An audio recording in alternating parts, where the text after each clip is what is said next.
question is for ShahZaM. The majority of teams here had a coach, but Sentinels does not. Do you think having a coach is a mistake, or do you think that there is something unique about your team that makes having a separate coach position not necessary for success? This question came from Ian St. Lawrence from Valoranting.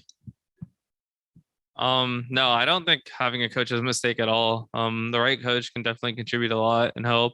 I think just for the dynamic of our team, it's just better how we function. And I like to do the work. So like when I'm in the server and I can organize stuff, it's fine. Eventually I want to get a coach. It's just, we're taking our time. We're not trying to force the issue, if that makes sense. And just find someone that'll mesh in well. So it's not too many cooks in the kitchen. Great. The next question is for G2 Mixwell from Diego Zacarias Santos of VLR.gg. What are your thoughts looking back on your journey with G2 since June of 2020?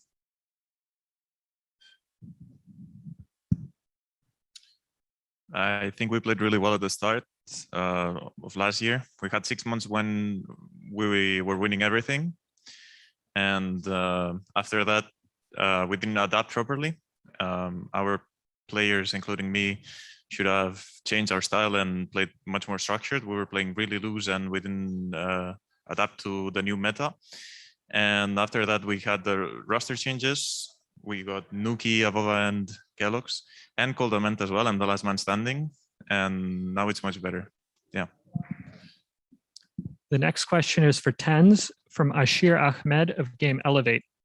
What are your thoughts on the revamped format of Masters this time around?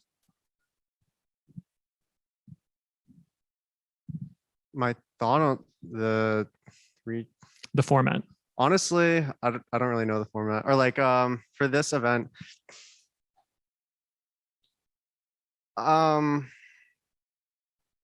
Like I would have preferred to play the original like 16 team formats, but it got moved to the 15 team, and it's just like you have to. It is what it is. Like I don't really know what to say. Thank you. The next question is for Mixwell from Manu Patio of Remake TTV. According to your experience, talent, and discipline, you are an inspiration for many fans around the world. What would you say to those 12-year-old young players that are watching you and want to be like you someday?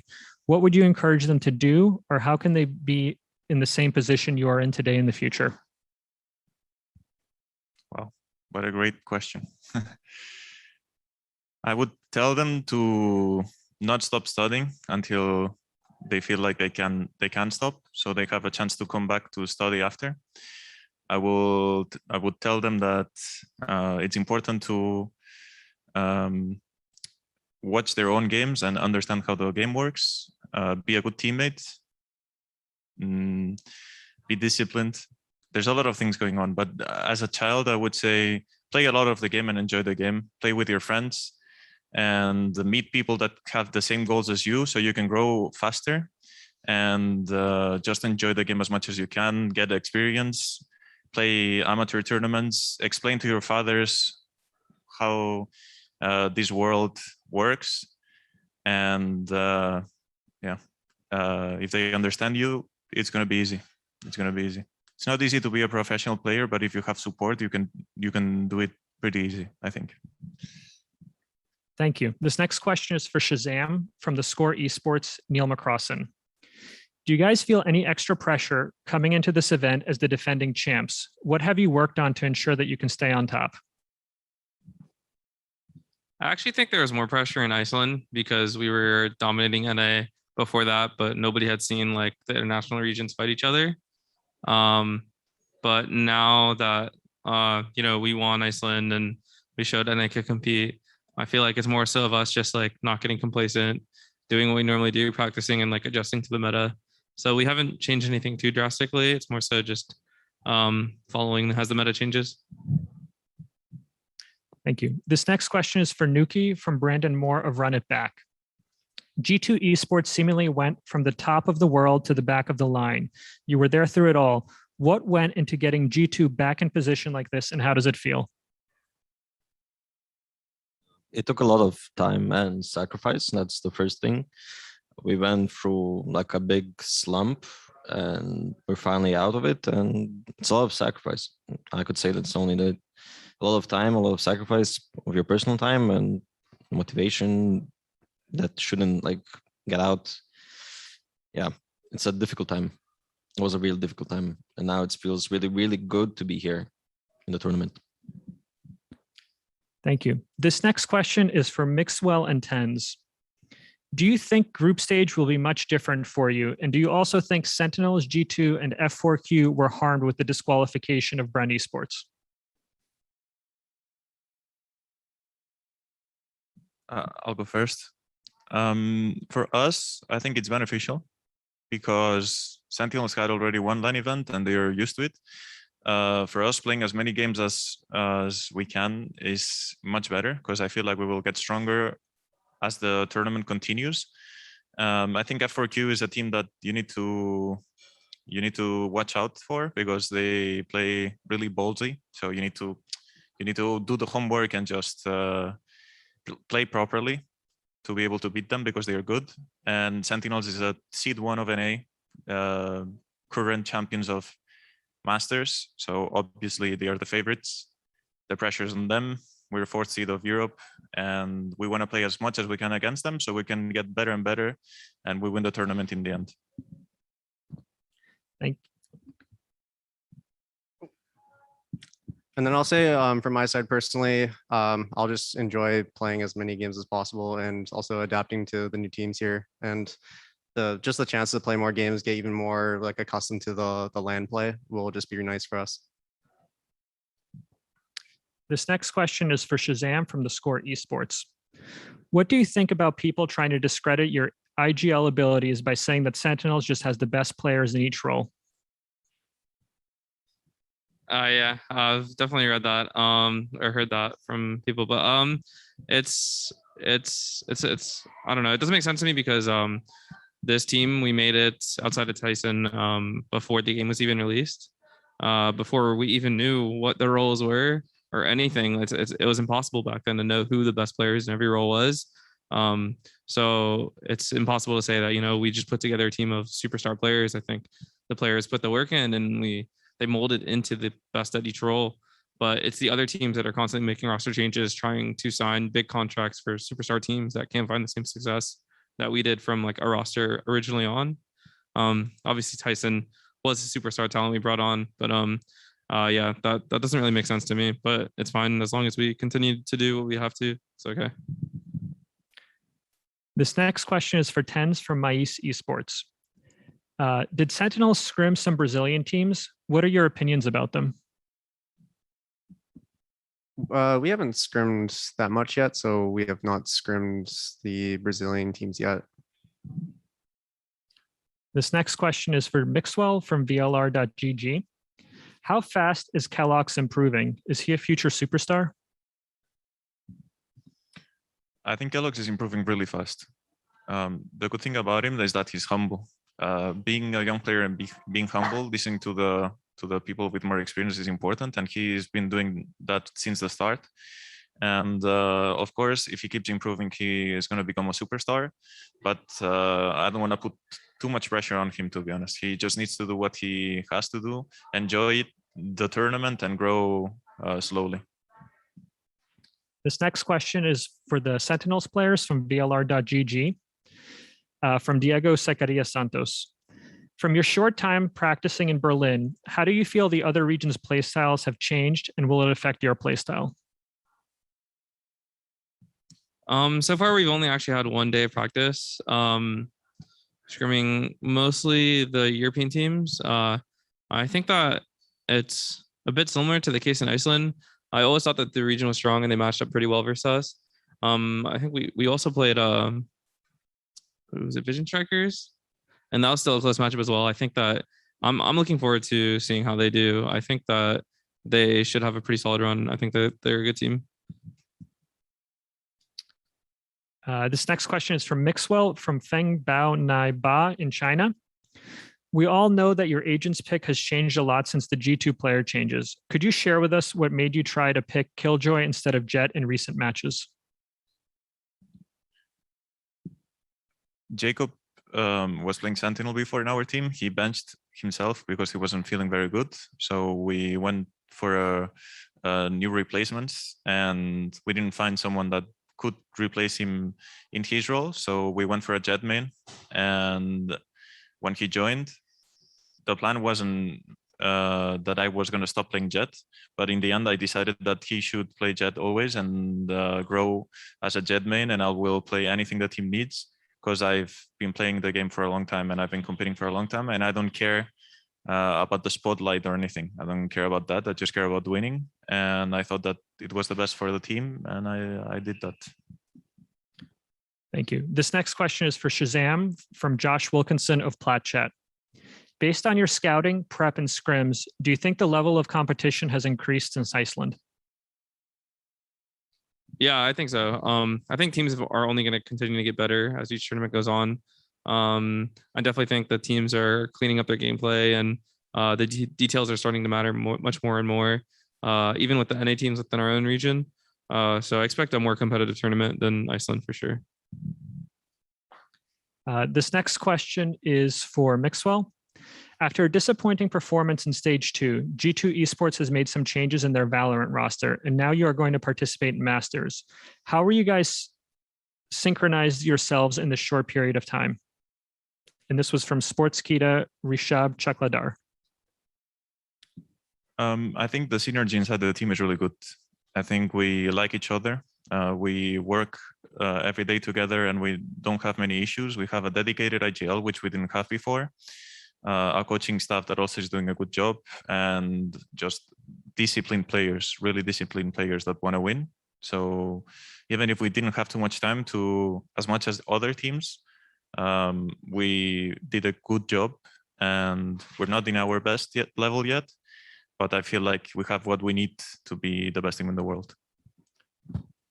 This will be the final pre-submitted questions. It is from Josh Wilkinson of PlatChat to ShahZaM. Which team do you think is most likely to meet you in the grand finals? Oh man, this is a tough one. In all honesty, I think it's going to be another European team in the grand finals. Whichever one. You know, I haven't had a chance to play SN yet. I think they're strong. Gambit is looking really good too, and obviously we could see a rematch with G2 eventually. But as much as like NA Pride is there, I think the European region is really strong. Thank you. We will now pivot to live questions. The first question will come from Halo of Thoughts. Please unmute yourself and ask the question. Hi guys, just a quick question about the obviously the social media war that happened between Sentinels and G2. For you guys, how do you see that as you've gone into the event, and is there actually any form of rivalry between you two right now? I think that's more so between the orgs. We have like no investment in that. I respect them as a team, and like especially Mixwell I've known for a while. So that's like more so like the orgs and the social media than the players, in all honesty. Yeah, we think the same. It's mainly the orgs. It's no bad blood between us, I guess. Like, it's mainly orgs. Yeah. Tyson is my ex-teammate, and I like him a lot. So if you read something, even me, if I tweet something that is mean, don't take it too personal. I like Oscar too. Thank you. Our next question will be from Shay Robertson of Deserto. Please unmute yourself. This question is for Mixwell. I'm just wondering, what is the biggest weakness you see in North American Valorant and the teams here?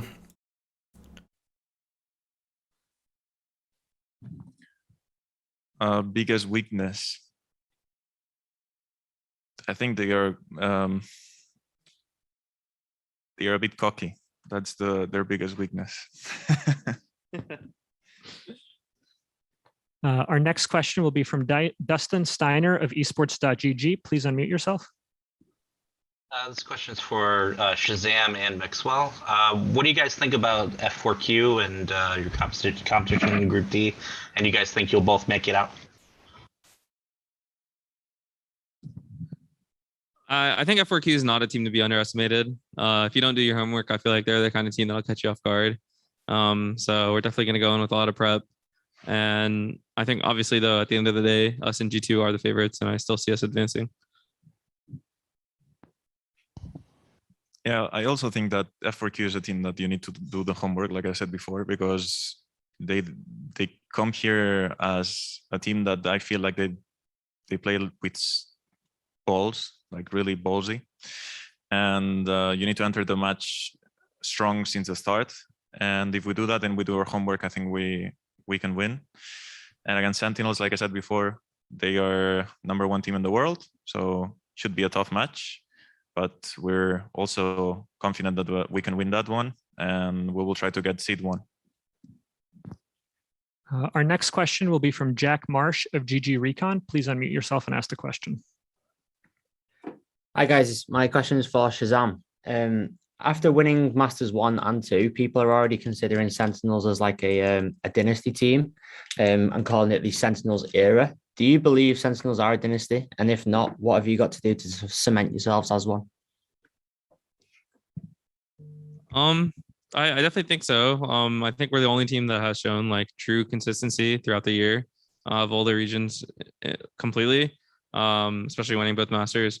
But I don't know if it's safe to say dynasty yet or anything like that, or compare it to like, some of the dynasties like CS until, we show up with the one hair, and ultimately champions is like our biggest goal. I think we're not too concerned to like creating an era for ourselves or anything. We're kind of taking it just tournament by tournament, qualifier by qualifier, and trying to do our best and continue to work hard. Our next question will be from Augustin Rodriguez of Gaming Coffee. Please unmute yourself and ask the question. Hi, this question is for both teams. How do you see your rival in the match that awaits you? And how do you see yourself in the match?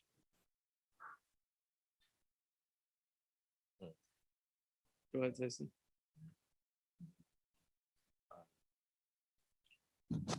I mean, as both teams, I guess, said, it's going to be a tough match. We're both top teams in our regions, so it's going to be hard for both of us, and whoever comes on top, comes on top. This next question will be from Prensa Valorant, Pablo Abarca. Please unmute yourself.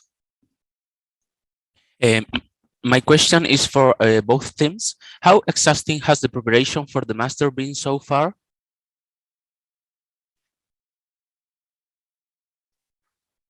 Go ahead.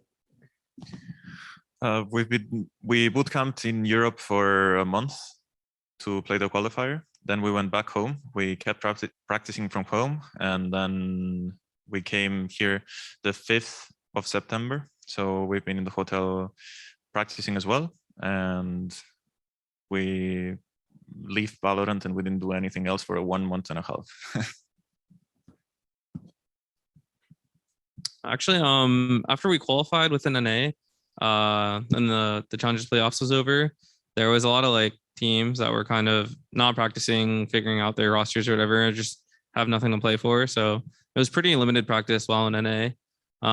We took a week off, and just people had time to do IRL stuff because we've had a really busy schedule this year before we leave for like a long trip. But since we came here, as soon as we had the opportunity to, we were like booking out scrims, trying to practice as much as we can, grinding ranked, and just falling into a routine that we normally have at home. So we're just trying to get in our groove. This next question will be from Thomas Lee, early game. Hey guys, I got a question for both teams. How do you think the meta will affect in this tournament? So are you scared of like maybe some surprises from different regions in terms of meta, in terms of agent picks? Are you scared of specific agents, or do you think there's a lot of potential to maybe surprise your enemy?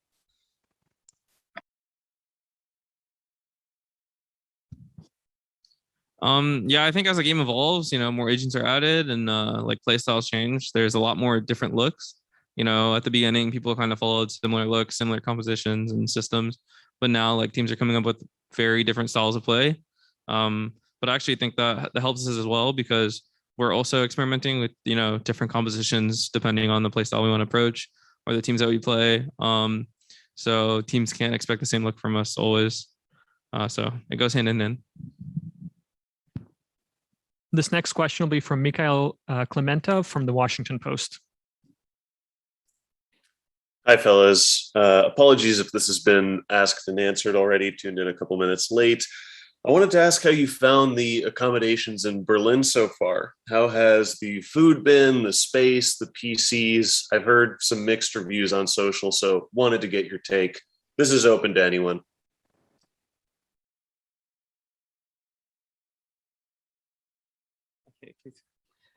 Okay, I guess nobody else wants to talk.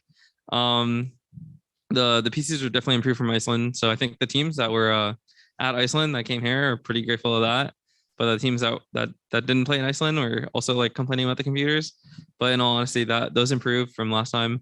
I think outside of that, like Berlin, like we're in a really nice area of the city, it feels like, and there's a lot of food options. So that's nice. I think the prac rooms, the only thing is like they get a little hot. You know, you've got a lot of computers running and a lot of people in a hotel room. And sometimes it's like cramped or the desk situation. But outside of that, I don't know. Yeah, the desks are a little questionable since they're like the hotel desks.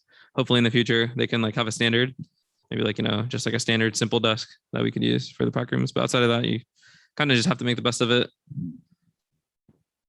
This next question will be from Alan Guy. Hi, I'm Alan. I'm from China. My next question would be for Mixwell. So you have been interacting with Japanese fans on Twitter using hashtag or #Mixwell. So what are the thoughts of reaching out to your international fans and why Japan is your first stop? Thank you.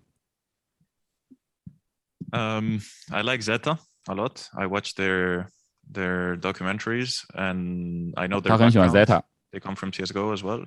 So I like them a lot. I also saw that Japanese people are really hyped about Valorant.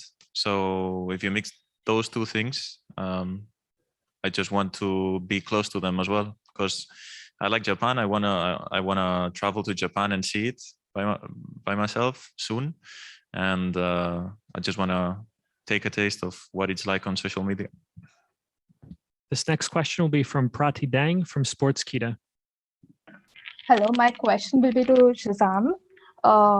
I would like to know what sets Sentinels apart from other teams. I think the biggest thing that contributes to like our consistency is the ability of all the players, like well-roundedness. People are willing to constantly change their agent or pick up on other roles and take their own initiative when they need to, lurk when they need to, make space and be selfless, or when they need to be selfish. It plays into the role. Like a game like Valorant, you need to be like really dynamic and versatile.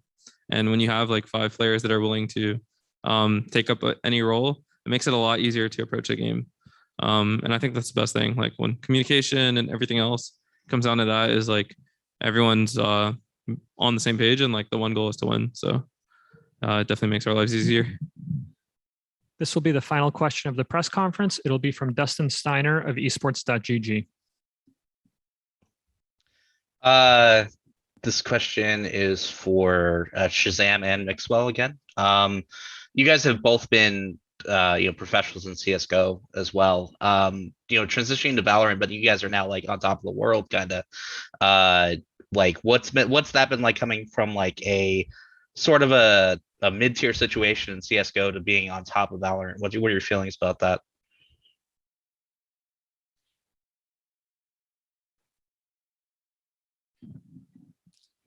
I think throughout my CSGO career, I've been in different tiers. I think when I was tier 1, my ambition was really high and I was training every day to become the best player in the world. After I kind of reached that, my goals, I reached my goals and I wasn't as motivated as before. And that kind of kills your level because you don't do as much as you should. And then I went down. And when I switched to Valorant, it's a fresh start. And I'm doing everything I used to do and even more to become a better player, become a better professional, and just do things better in general. I think that's why I'm one of the best players in the world now, and I think I will continue to do so because my goals are different, are not the same as in CSGO. They are much bigger now. I pretty much agree with what Mixwell said. I feel like I was in the same position too. After you like played for different teams, tried in this, found successes, found failures. I feel like it gets a bit exhausting, and CS:GO as a game became stale itself, while Valorant did feel like a fresh start. Just like genuinely enjoying the game, feeling super motivated to play it, to figure it out, and to compete. It's just overall feels like a fresh start, and then it all comes down to like the motivation from yourself. Like you just want to be the best. You want to like start a new game, play with a group of guys that are also like on the same commitment level, and we just all have the same goal to like be the best.